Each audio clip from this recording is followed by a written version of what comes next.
was in the news. I saw it in the news. What are the odds that you saw it too? What are the odds?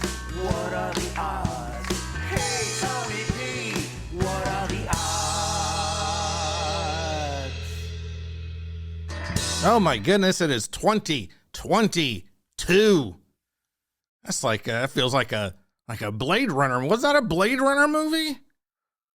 Blade Runner 2022. Wasn't that like Escape from New York or Running Man? I feel like it was the year 2022 in the prison state of, what would be the Florida. Come on, you know, if there's going to be a prison state, it's going to be Florida.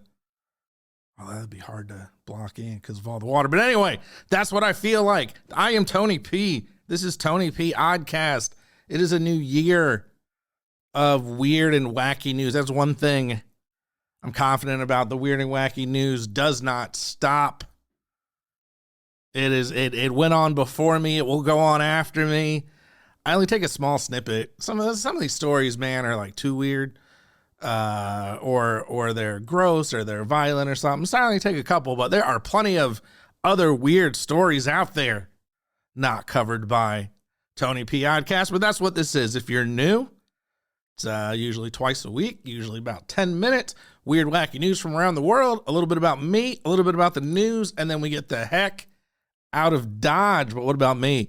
It was Christmas. It was break. I think last we talked, I was tired. I got like 2 weeks off, man. I had some PTO and an extended work vacation and just chilled out, man. I went to Georgia, saw the family, saw some friends, and just bummed around there for a little bit, and then came back to Florida, and then bummed around here for a little bit, and it was nice. And today was actually the first day back to work. Fortunately, kind of slow, not a lot going on.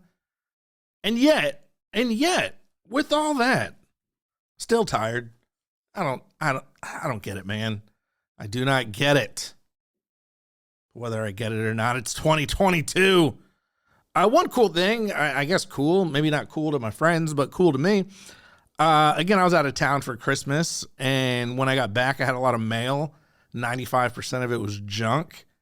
But I had some Christmas cards that some friends sent, and it was cool because I got it like way after the fact. Like, oh, thanks, Merry Christmas. But it was my own fault because I was out of town for a while, and they were here. I'm assuming they were here. I'm going to give them the benefit of the doubt that they were delivered on time, and it was just me.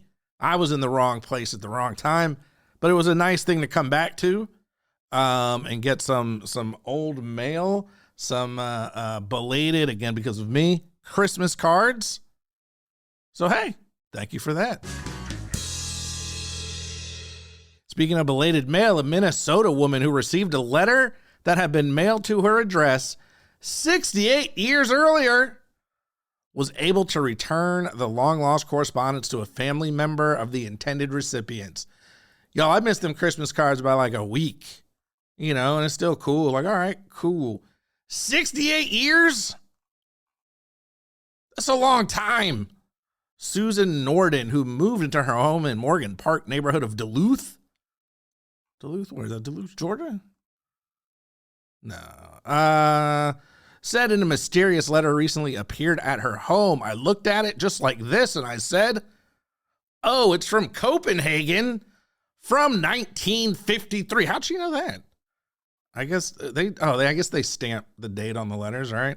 Or at that point, probably hand wrote it on there with a Gutenberg press or something. The letter addressed to Mr. and Mrs. Ed Nelson announced the birth of a baby named Jimmy. Yo, Jimmy's old. Jimmy's grown. Norden enlisted the help of the Morgan Park community page to help identify the family who used to occupy her home. So apparently the people that wanted to know Jimmy was born have long left the house. Again, this is what they say, 68 years ago. So Jimmy is 70. Anybody who cared, maybe not still around.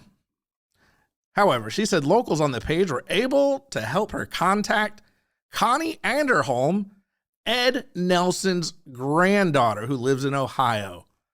Anderholm, whose mother sold the house after inheriting it from her late grandparents, said the letter was authored by her parents and announced the birth of her brother. She said her father was deployed to Germany at the time, and the couple was in Copenhagen when her mother went into labor. I think that's pretty cool. I'm going to make fun because that's what I do.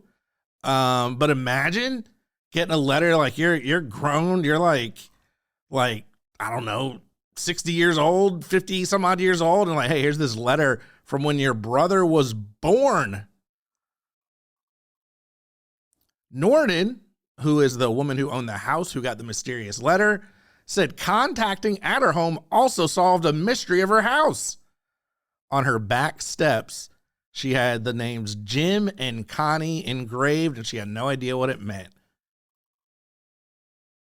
Apparently, Anderholm's grandpa Ed did that. She said her grandfather did a lot of the construction on the house himself and put in the names of his grandkids into the steps. And it was a great reminder because unfortunately, her brother Jimmy, who the letter was about, had recently passed away. That's nice though, man. She said he did pass away last August.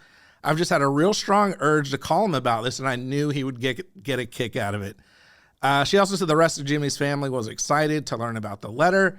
I messaged his daughter, my niece, and she called me and said, I can't stop crying.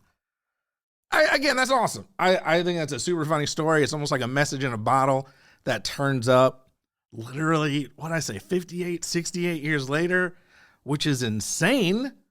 But an awesome relic that I'm sure that family will have for a while. On the other hand, the article ends with the age-old question that I have been wondering, despite how sweet this is.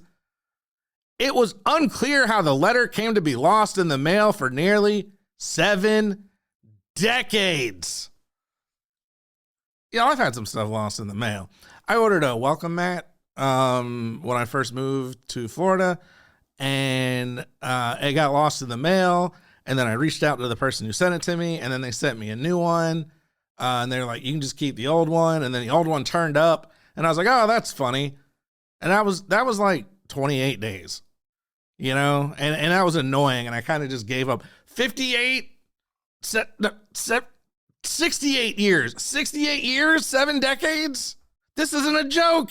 They sent the letter to announce the birth of their child. By the time it got there, dude was dead.